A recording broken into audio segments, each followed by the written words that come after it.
राष्ट्रपति भवन का ऐतिहासिक दरबार हॉल। राष्ट्रपति, प्रधानमंत्री, उपराष्ट्रपति समेत सभी बड़ी बड़ी हस्तियां।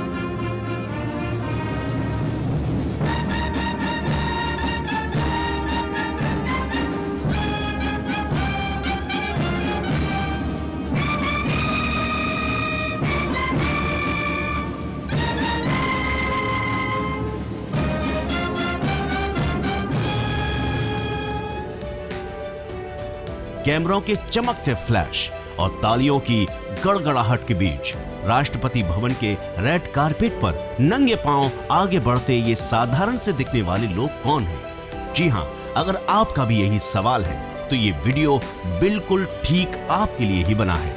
यह है वाफएक्स और आज हम जानेंगे इन्हीं शख्सियतों के बारे में।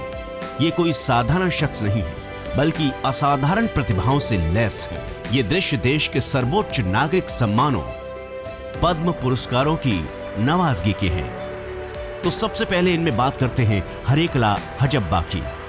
राष्ट्रपति के हाथों देश के चौथे सबसे बड़े नागरिक सम्मान पद्मश्री से नवाजी जा रही ये शख्सियत को देखिए। लुंगी के अंदाज में लपेटी गई सफेद धोती, सफेद रंग का शर्ट और गले में लपेटा हुआ एक सफेद गमछा। पैरों में चप्पल तक नहीं है, बिल्कुल नंगे पांव।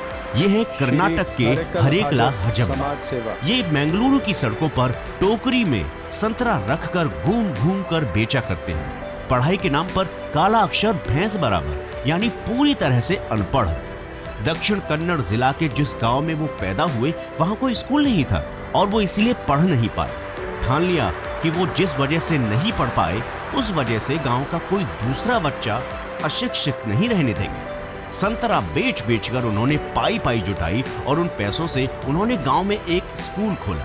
ये स्कूल हजब्बा आवारा शैल यानी कि हजब्बा का स्कूल के नाम से जाना जाने लगा और यहीं से शिक्षा की एक ऐसी अलग जगी कि बच्चे शिक्षित होकर अपने गांव में नाम रोशन करने लगे।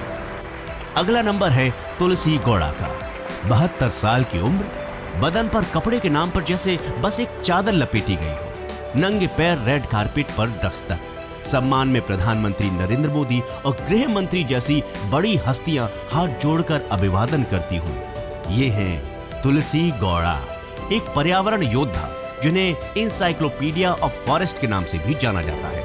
उन्हें भी सामाजिक कार्यों के लिए पद्मश्री से सम्मानित किया गया। आखिर क्यों? तुलसी गौड़ा पिछले 6 दशकों से पर्यावरण सुरक्षा की अलग जगह रही है।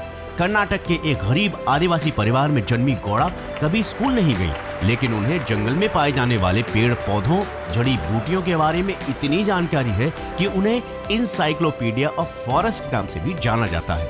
हलक की जनजाति से ताल्लुक रखने वाली तुलसी गौड़ा ने 12 साल की उम्र में अब तक करीब 30,000 पौधे लगाकर उन्हें पेड़ का रूप दे दिया है।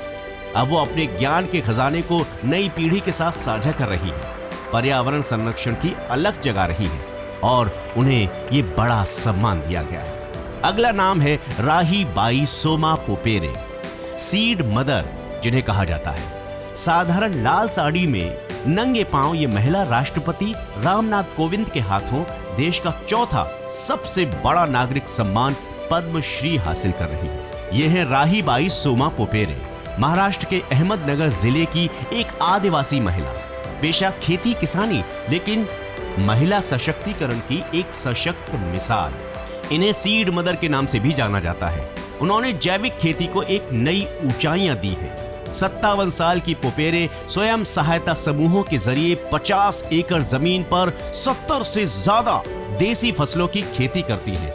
2 दशक पहले उन्होंने बीजों को इकट्ठा करना शुरू किया।